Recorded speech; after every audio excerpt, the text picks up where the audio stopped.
So now you know how to create files, you know how to list files out, you know how to delete files and directories. Let's talk about how we can actually create content or work with content.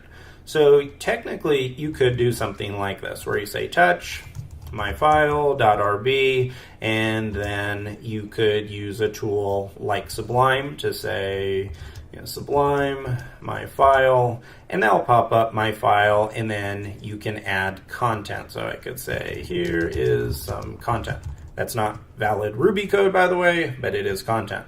If I hit save and come back, now I could do the command called cat and say my file, and that will show that it says here is some content. So that's one way of getting content into a file. But there is also another way that is a little bit easier. If all you want to do is pump content into a file, you can use this character, the angled bracket character, and you could just say something like this: echo my content, and then use angle brackets, and then point it to whatever file you want to point it to. So if I hit return now and then say cat my file, you can see that now it actually has taken my content and replaced it in the file. So this is something you also have to be careful with if you ever run this, because it will overwrite everything in the file. Now this little angle bracket has a cousin, like many other things in the Unix community have. So you also have echo my content with two angle brackets, and I could say my content added, and this will actually append. So append means to add to the file instead of replace it. So now if we look at cat my file, you can see it has my content and my content added. So that's how you can very quickly add content to a file. You may or may not do that in this course, but it's still good to know when working in the terminal. Now the next thing that I want to talk about is how to copy files. It's pretty common using the Finder to do something like this, where you take a file and you could right click on it and duplicate it. You could hit Command C and then Command V to copy and paste it. Here we have the ability to do the same thing. So I could say something like, I'm going to create another file with the same content. So I'm going to say CP, which is short for copy. I'll say CP my file, and then right after give a space and say my new file .rb. And now if I type cat my new file, you can see that not only did it copy the file, which you can see if you type ls, it copied the file, but it also copied all of the contents of that file. So that is a very handy way of being able to work with being able to copy and paste files very quickly. You could also copy a file and move it someplace else. This is something that's very common. So say I wanted to take my file and put it on the desktop, I could say, but I don't want to remove this one. I could say copy and my file. And remember, the first argument there, which you can think of this as an argument, the first item you list is the file you want to copy. The next thing that you pass in is where you want to copy it to. So here I could say desktop, my file, .rb, and hit that. And now if we switch back to the desktop, you can see I have a bunch of files here at the moment, but if you notice right here, we copied my file, and if I type cat my file, that took all the content, and it took all in the file and everything like that. So it's a copy and we can move it anywhere. So all of this is really cool, but one thing that I mentioned in the preview for this section is how we can automate our workflow.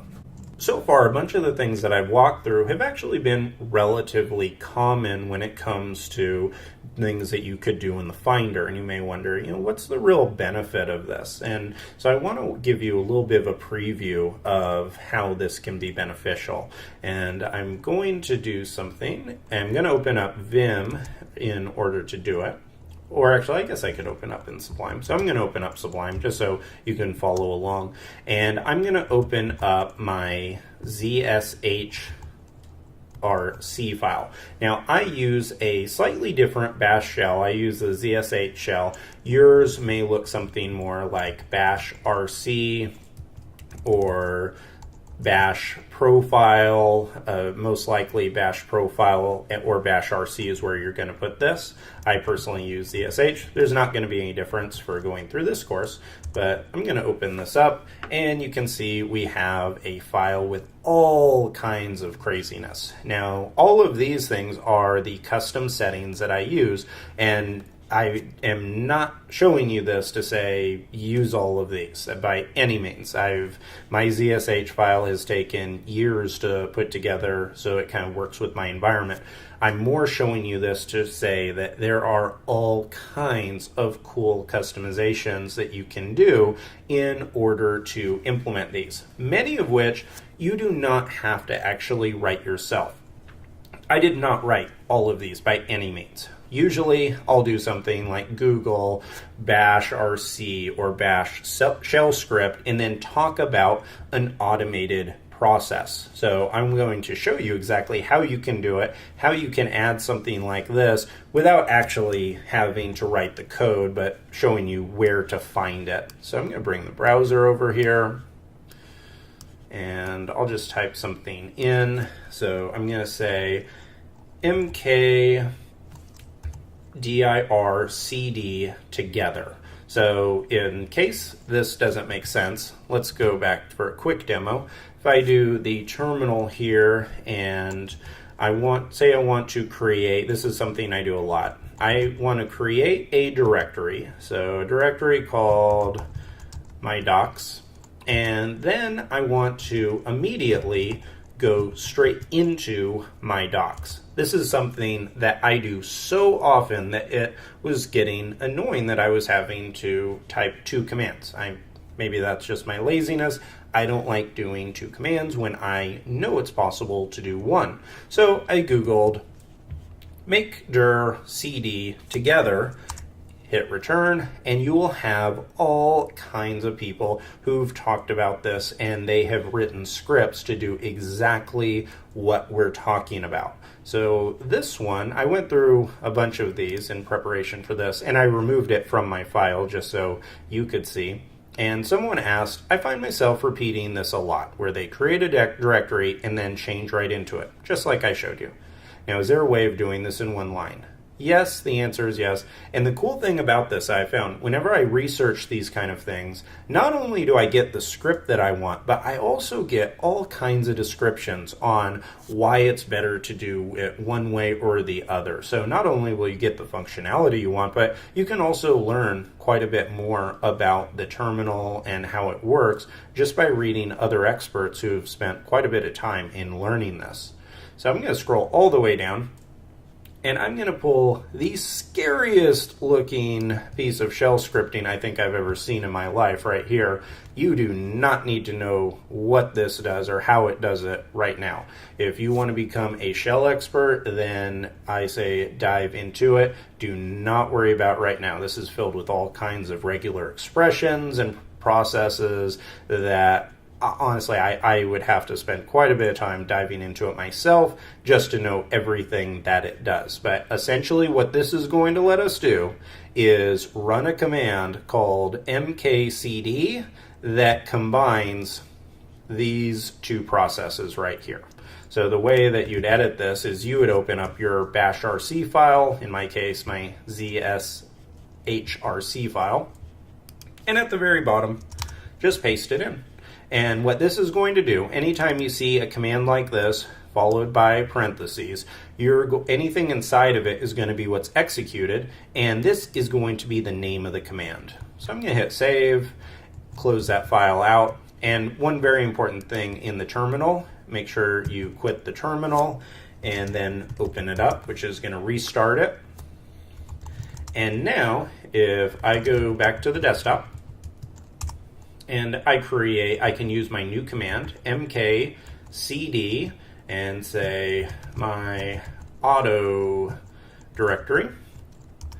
Now you can see right here that it did that for me. So if I type pwd, you can see that we now are automatically, our new command worked perfectly, and now with one command we're able to create a directory and change into it. Now the point of going through that exercise was not just so you could save a little bit of time and create a new directory and change into it. The point of that was to show you that the terminal can be customized however you want. Each one of these processes that we're talking about are things that you can automate. You can go through, you can say, I don't like, typing these characters in, and then you could go in and override it. And you don't have to be a shell scripting expert in order to do it. Like I just showed you, it's perfectly fine. Google the set of commands that you want to implement, and I can promise you someone else has already talked about it, and someone else has built a script specifically for that, and you can use it, customize it, copy and paste it right into your system, and you'll have a full custom setup. In addition to this deep dive and everything that we just went through, I'm also going to include a link to a very helpful command line cheat sheet that I have found students have really benefited from, so I'll include that. That will include all of the top commands that you're probably going to be using on a day in, day out basis, and a few more that I've found helpful, and so I'll include that in that guide. So great job in going through that. You should now be much more familiar with how to navigate through the command line, how to create and implement custom scripts, how to work with content, and so you're well on your way to being a command line master.